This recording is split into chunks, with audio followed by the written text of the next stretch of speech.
ओम नमः शिवाय। कामदेव को भस्म करने के बाद भगवान शिव अंतर्धान हो जाते हैं और माता पार्वती सहम जाती है। भगवान शिव का ये रुद्र रूप देख के डर जाती है और अपने सखियों के साथ अपने राजभवन यानी कि अपने घर वापस लौट जाती है। माता पार्वती के घर वापस जाने के बाद सब कुछ अस्त व्यस्त हो जाता है। सब कुछ मन के अंदर उथल पुथल मचने लगती है। माता पार्वती के ना घर में चैन ना बाहर चैन, सिर्फ और सिर्फ चारों तरफ भगवान शिव ही शिव उनको स्मरण में रहते हैं, उनको दिखाई देते हैं। भगवान शिव का ही चिंतन घर में बाहर में जहाँ पे भी जाए उनका मन ना लगे। बहुत बड़ी दुविधा में माता पार्वती आ जाती हैं और उनका कतई भी मन नहीं लगे, ना भोजन में मन लगे ना शयन में मन लगे और सिर्फ भगवान शिव का ही स्मरण करते हुए घर के कभी अंदर कभी बाहर, कभी अंदर कभी बाहर उनकी बेचैन अवस्था होगी और कोई भी उनको किसी भी तरह से अपने दिल के अंदर, उनके मन के अंदर स्थिरता उत्पन्न नहीं हो रही, यानी उनको सुख नहीं प्राप्त हो रहा। अपनी दो सखियां जया और विजया दोनों को माता पार्वती अपने पिता के पास भेजती हैं कि जाओ पिताजी से कहो कि मुझे वन में जाने की, भगवान शिव की तपस्या करने की आज्ञा प्रदान करें। जया और विजया दोनों सखियां पर्वतराज हिमालय के पास जाती हैं और उनसे निवेदन करती हैं कि देवी पार्वती भगवान शिव की आराधना करने हेतु वन जाना चाहती हैं। यहाँ पे पर्वतराज हिमालय कहते हैं, ये तो बड़ी सौभाग्य की बात है मेरे लिए। ये मेरे लिए सौभाग्य की बात है कि मेरी पुत्री भगवान शिव को प्राप्त करना चाहती है और वन में जाके तप करना चाहती है। इससे बड़ी मेरे लिए सौभाग्य की और क्या बात होगी। लेकिन उसकी माता से भी आज्ञा ले। उसकी माँ क्या कहती हैं, उनकी आज्ञा के ऊपर निर्भर करता है। जया और विजया पिता की कही बात को आदर पूर्वक देवी पार्वती के आगे आके सुनाती हैं और माता पार्वती अपनी माता को, जया और विजया को भेजती हैं कहलवाने के लिए कि मैं वन जाना चाहती हूँ। और जब जया और विजया और माता पार्वती तीनों ही जाके देवी मैना के सामने इस बात को रखती हैं कि मैं वन जाना चाहती हूँ तब के लिए, और इस बात को सुन के देवी मैना खिन्न हो जाती हैं, क्रोध में भर जाती हैं। इतनी सी बच्ची, इतना कोमल शरीर, तू कैसी बात करती है? उस घनघोर वन में, निर्जन वन में तू जाके तप करना चाहती है, तेरा कितना कोमल शरीर। मैं ये आज्ञा नहीं दूंगी, मैं ये आज्ञा नहीं दे सकती। उमा, यहां पे मां का नाम पड़ जाता है उमा, तू बाहर मत जा। उमा, यहां से माता पार्वती का नाम एक उमा हो जाता है। उमा, ना जा। साथियों, माता पार्वती माँ की बात को सुन के और बड़ी दुखी हो जाती है। अब मैं क्या करूं? देवी पार्वती अन्न जल आदि सब त्याग देती हैं, कुछ भी अच्छा नहीं लगता और बहुत दयनीय स्थिति माता की हो जाती हैं। भगवान शिव के आराधना के लिए छटपटाती रहती है, व्याकुल हो जाती हैं और माता के मन में चलता रहता है, मेरी पुत्री इतना सुकोमल शरीर, ये छोटी सी उम्र, मैं कैसे वन में भेज दूं? कोई भी मां अपने कलेजे के टुकड़े को अपने से दूर करना नहीं चाहती, चाहे वो बेटा हो चाहे वो बेटी हो। वही मां पुत्रवती है, वही मां पुत्री, वही मां पुत्र को जन्म देने वाली, सबका हृदय वही। चाहे वो माँ पार्वती की माँ हो, चाहे वो आपकी माँ हो, चाहे वो मेरी माँ हो, सबके हृदय में अपनी औलाद को, अपने जिगर के टुकड़े को अपने पास रखने की इच्छा होती है। लेकिन जो आज की औलादें हैं, जो आज के पुत्र पुत्रियां हैं, उनके मन में एक बहुत बड़ी, एक मन के अंदर एक छवि बनी रहती है कि मैं विदेश में जाऊं, मुझे विदेश में जाना है, मुझे इतने दूर जाना है, मुझे वहाँ पे पढ़ना है, मुझे कुछ बनना है, मुझे भविष्य के लिए कुछ करना है। और माँ का दिल कहता है मेरा बच्चा मेरे पास रहे, क्योंकि वो माँ की ममता है। वो उस ममता की नज़र से देखती है, अपने बच्चे को दूर नहीं करना चाहती। लेकिन वो बच्चा अपने कैरियर को देखता है, वो अपने फोकस को देखता है, वो अपनी मंजिल को देखता है। दोनों ही अपनी अपनी जगह ठीक है।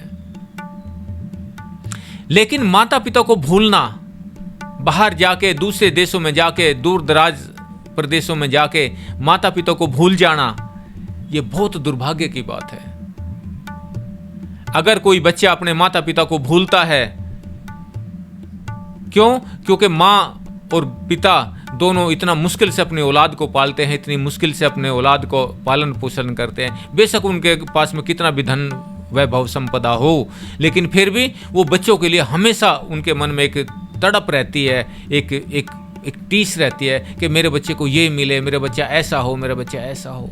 लेकिन वो बच्चे जहाँ थोड़े सियाने होते हैं, थोड़े जवान होते हैं और अपने माता पिता के सारे उपकार को भूल जाते हैं।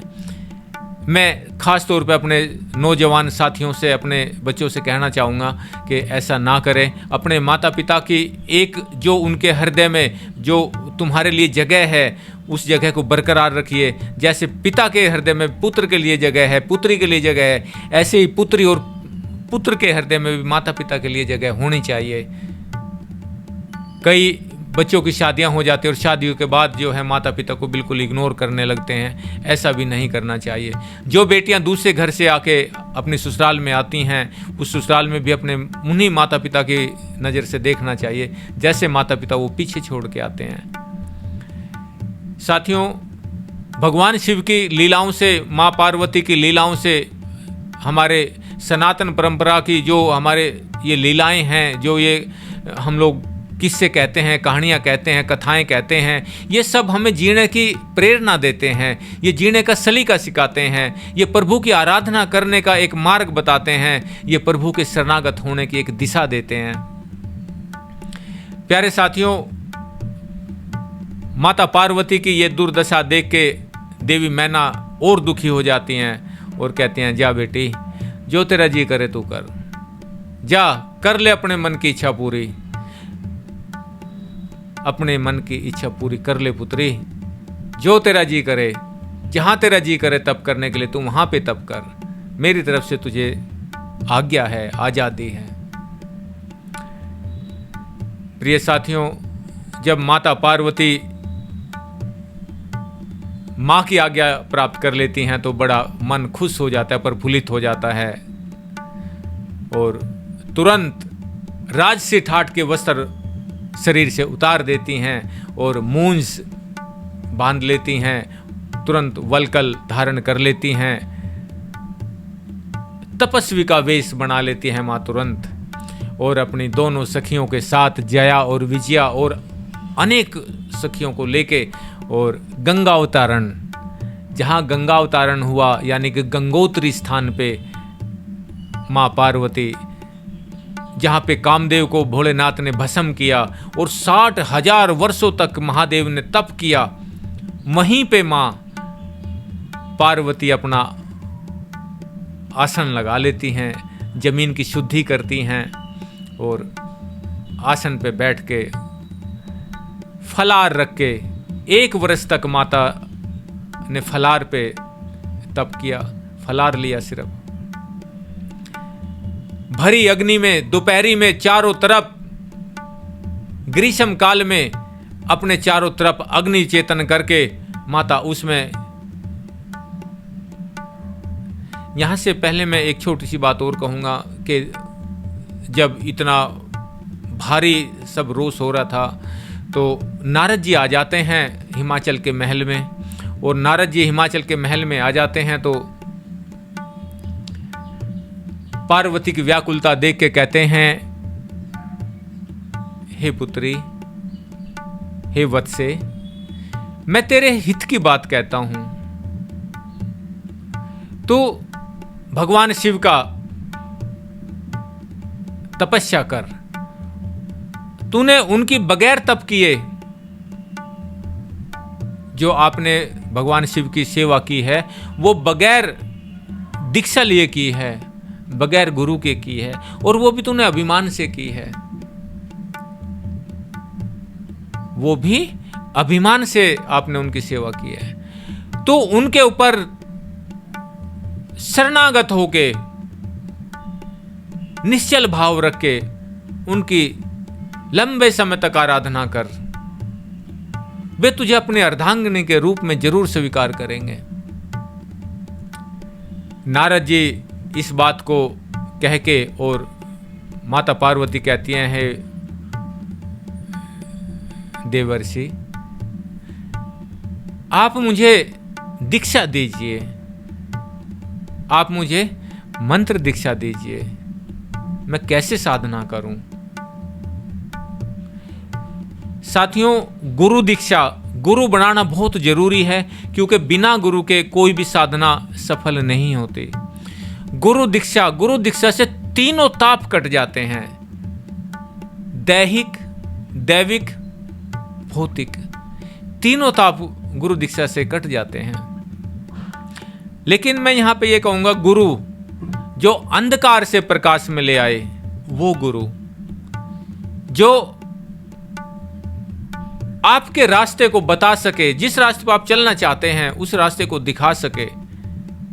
दृढ़ निश्चय आपका उस गुरु में हो तो आप गुरु के बताए मार्ग पे चल के अनंत काल तक साधना कर सकते हैं। जो माता पुत्रवती कहलाने के लायक है, वो वही है जिसका पुत्र प्रभु के चरणों में समर्पित हो। वही पुत्र की माता कहलाने लायक है जिसका स्नेह प्रभु के चरणों में हो। ऐसी माताएं बड़ी सौभाग्यशाली हैं जिन्होंने ऐसे बच्चों को जन्म दिया जो भगवत प्राप्ति का साधन करते हों, जिनकी प्रीति भगवत परायण हो, जिनकी प्रीति भगवान में लगी हो। ऐसे बच्चों के माता पिता भी धन्य हैं। एक बार की बात है, राजा चंडकापाली के राज्य में महर्षि घेरंड आ जाते हैं, और चंडकापाली को पता चलता है कि मेरे राज्य में महर्षि घेरंड आ गए हैं। चंडकापाली नंगे पैर अपने भवन से दौड़ पड़ता है जंगल की ओर, और देख के महर्षि घेरंड को चंडकापाली राजा नतमस्तक होके जमीन पे लेट जाता है, दंडवत प्रणाम करता है। हे महर्षि, धन्य है मेरे भाग्य, धन्य है ये राज्य जो आपके चरण इसमें पड़े। हे प्रभु, मुझे योग की दीक्षा दीजिए, मुझे वो मार्ग दीजिए जिस मार्ग पे चल के मैं अपने सभी पाप और पुण्य को दग्ध कर दूं, भस्म कर दूं। यहां पे चंडकापाली कहते हैं, महर्षि घेरंड कहते हैं, हे चंडका, धन्य है वो माता पिता, धन्य है वो माता पिता जिन्होंने ऐसे पुत्र को जन्म दिया जो प्रभु के शरणागत होना चाहता है, जो योग को प्राप्त करना चाहता है, जो योग की दीक्षा लेना चाहता है। धन्य है वो माता पिता जिन्होंने ऐसे पुत्र को जन्म दिया जो योग को धारण करना चाहता है। साथियों, धन्य है वो माता पिता जिन्होंने ऐसी संतान को जन्म दिया जो प्रभु के चरणों की शरणागति चाहते हों, जो प्रभु के चरणों में अपने आप को सब कुछ निछावर करके जाना चाहते हों। कहां राज, एकदम संपूर्ण राज हिमालय, और कहां वन का वो रास्ता, कहां वो सुकोमल पुत्री, और कहां वो तपस्या का विराट अंतस स्टेज, सुनसान। वो धैर्य देखे उन माता पिता का, जो राजा होते हुए अपनी पुत्री को पशुओं में, हिंसक पशुओं में, निर्जन वन में भेज दिया। और धन्य है वो माता जिसने महलों का सुख त्याग के और तपस्या का मार्ग अपनाया। आज बहुत से लोग कहते हैं कि देवता तो एक साइकिल नहीं बना सके, बहुत से लोग कहते हैं कि गाड़ियां नहीं बना सके, बहुत से लोग कहते हैं कि ऐसा है वैसा है। मुझे तरस आता है ऐसे लोगों की बुद्धि पे कि अपने ईश्वरीय सत्ता को वो कैसे देखते हैं। जिस परंपरा में उन्होंने जन्म लिया, यानी जिस कोख से जन्म लिया, उसी कोख को वो लोग लजाते हैं। धिक्कार है ऐसे लोगों को, धिक्कार है उनकी बुद्धि पे। मां पार्वती को नारद जी पंचाक्षरी मंत्र की दीक्षा दे देते हैं और उसका स्वरूप बताते हैं, उसकी महिमा बताते हैं। हे पार्वती, ये जो पंचाक्षरी मंत्र है, जब तू अनंत काल तक इसका जाप करेगी, निरंतर इसकी साधना करेगी और सारे नियमों को पालन करते हुए इसकी साधना करेगी, तेरे सामने साक्षात भगवान शिव प्रकट होके तेरे को आशीर्वाद देंगे, तुझे वर देंगे। मां पार्वती नारद जी के इस वचन को सुन के और दीक्षित हो जाती है, पंचाक्षरी मंत्र की दीक्षा ले लेती है और नारद जी माता पार्वती के गुरु बन जाते हैं। गुरु के बताए मार्ग से माता पार्वती वन में जाके और तप करने लगती है। 1 वर्ष तक माता ने सिर्फ फलाहार किया और भरी अग्नि यानी कि ग्रीष्म काल में अपने चारों तरफ धूना चेतन करके, अग्नि चेतन करके और उसमें ओम नमः शिवाय का जाप करती रही। सभी मंत्रों का राजा है ओम नमः शिवाय, सभी से सरल है ओम नमः शिवाय, सभी मंत्रों का राजा है ओम नमः शिवाय, सभी के मूल में बसता है ओम नमः शिवाय, सभी सुख संपदा देने वाला है ओम नमः शिवाय। इस ओम नमः शिवाय को कभी ना विसारिए। ओम इत्तेकाक्षरम ब्रह्म व्यहार नमामनुसृतम तजम देहं से आतिम परम गतिम। जो व्यक्ति ओम का उच्चारण करता हुआ इस देह का त्याग करता है, वो परम गति को प्राप्त होता है, इसमें कोई संशय नहीं।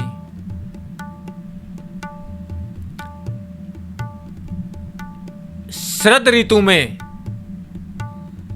गर्मी में, बरसात में माता, अगर बरसात का मौसम है तो जल की धाराओं में तप करती रही। शिशिर का समय है, शरद काल का समय है, तो माता हिमालय की चट्टानों पर बैठ के, बर्फीली चट्टानों पर बैठकर ओम नमः शिवाय का जाप करती रही। पति स्वरूप में पाने के लिए महादेव को कितना भारी तप मां ने शुरू किया। और उसके बाद माता ने 1 वर्ष तक खाली वृक्षों के पत्ते चबाकर तप किया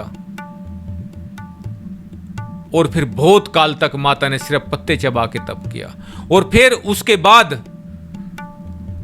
माता ने पत्ते भी त्याग दिए। यहां पे उसका नाम धरा देवताओं ने अपर्णा। यहां पे माता का एक नाम हो गया अपर्णा।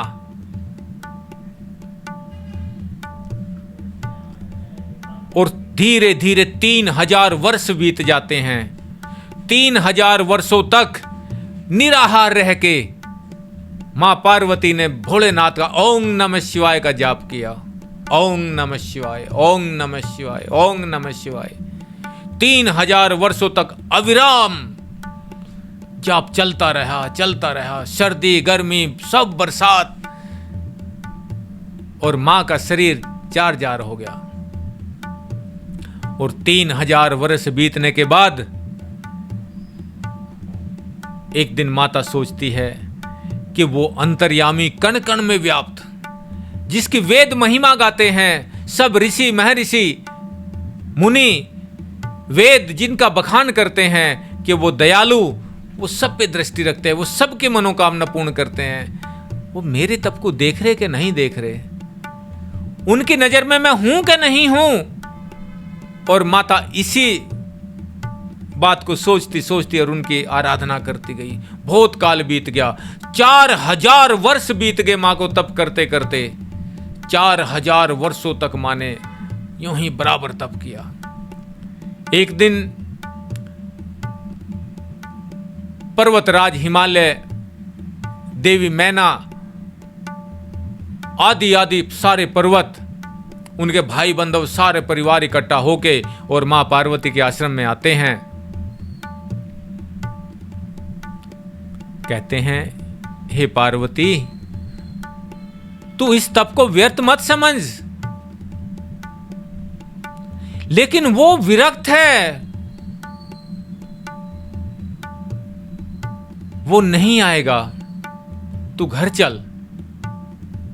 वो नहीं आएगा, वो विरक्त है, वो इन पचड़ों में नहीं पड़ता, तू घर चल। क्योंकि 60,000 वर्षों तक महादेव ने उसी जगह तप किया था और वहां से अंतर्धान हो गए। हे देवी, हे पुत्री, तू घर चल। पार्वती कहती है, हे मां, आप मेरी बात को भूल गए। मैंने संकल्प लिया है कि मैं शिव को पति रूप में प्राप्त करूंगी और वो मुझे दर्शन देंगे और मेरी साधना सफल होगी।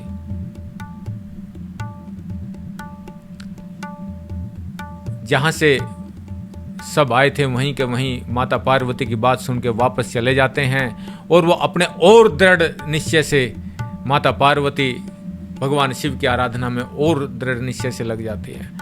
बहुत काल बीतने लग गया और इतना उग्र तप हो गया मां का, इतना उग्र तप हो गया कि सारे देवताओं के शरीर जलने लगे, सबके शरीर में आग उत्पन्न होने लग गई और सारे देवता त्राहिमाम करते करते सुमेरु पर्वत पे ब्रह्मदेव के पास आते हैं। हे ब्रह्मा जी, ये सब क्या हो रहा है? ये हमारे शरीर क्यों जल रहे हैं?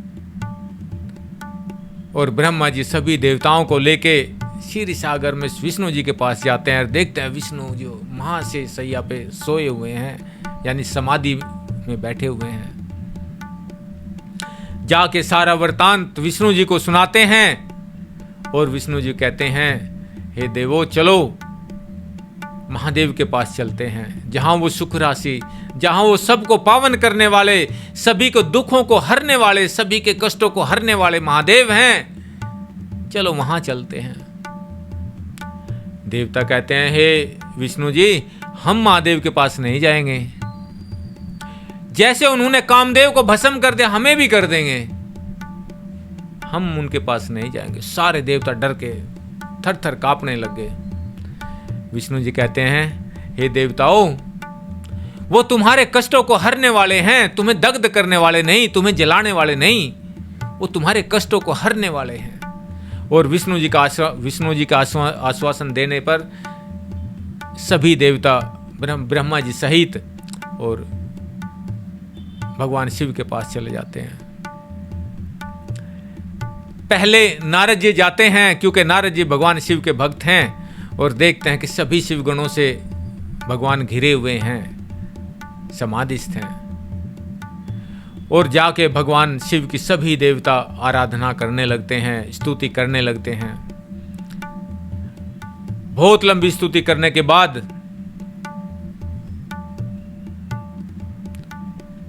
इससे पहले जब देवता महादेव के पास जा रहे थे तो रास्ते में माता पार्वती का आश्रम उन्होंने देखा, और माता पार्वती के आश्रम को देख के, उनकी भक्ति को देख के,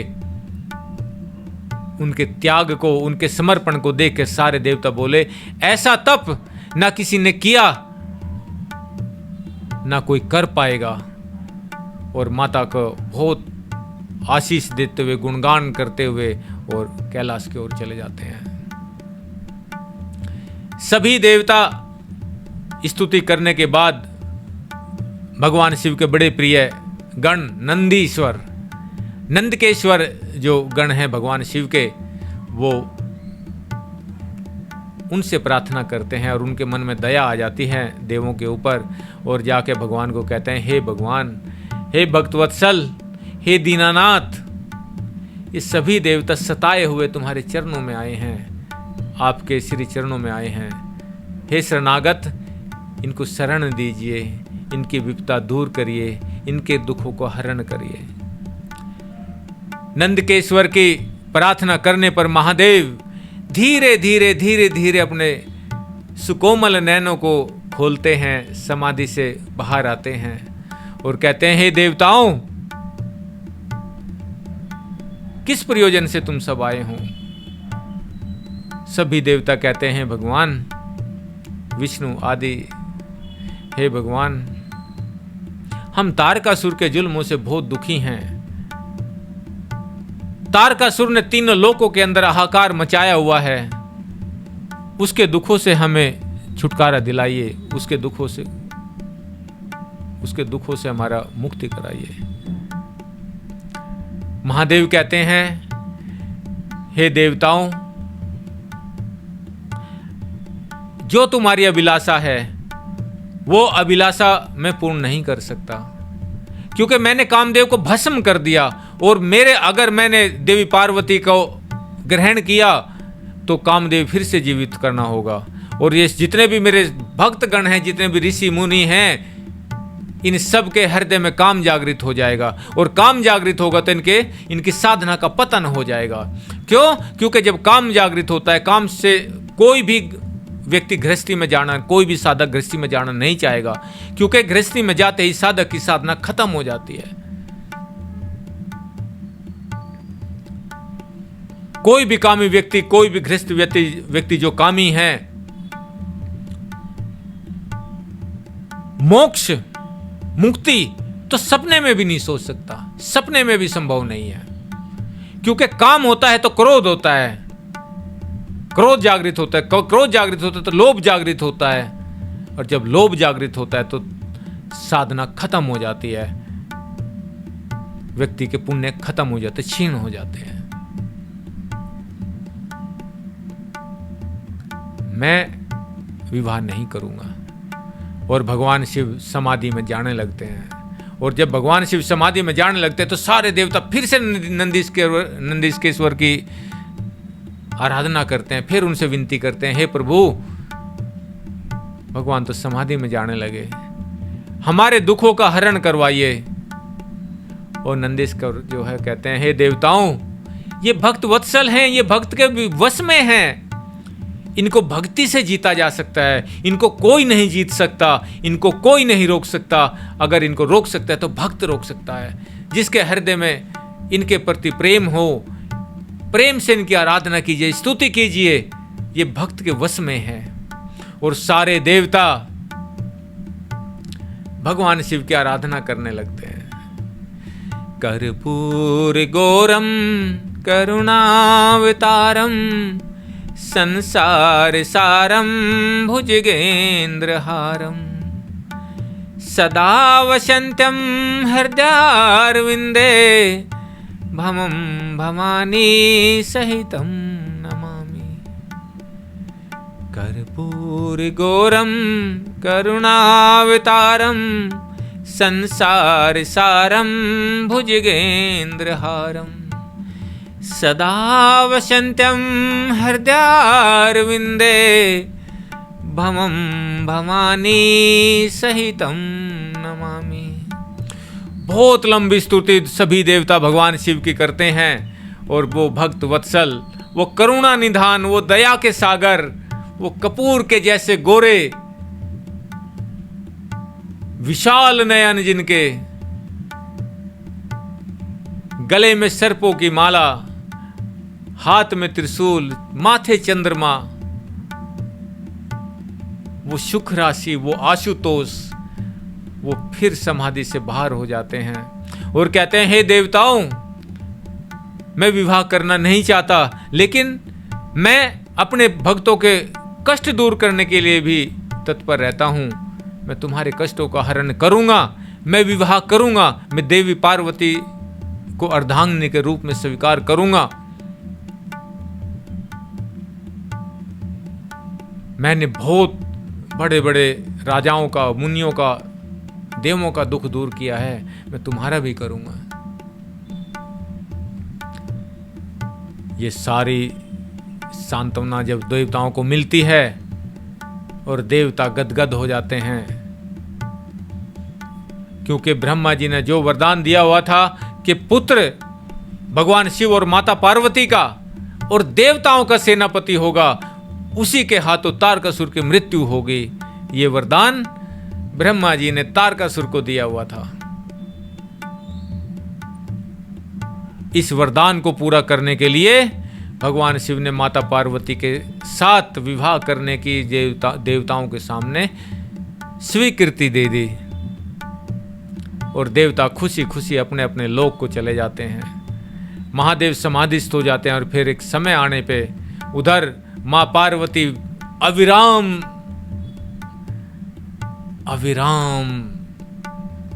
लगातार महादेव की आराधना में संलग्न रही। सूख के शरीर जार जार हो गया, सब कुछ त्याग दिया, ना अन्न ना जल ना आहार, कुछ नहीं।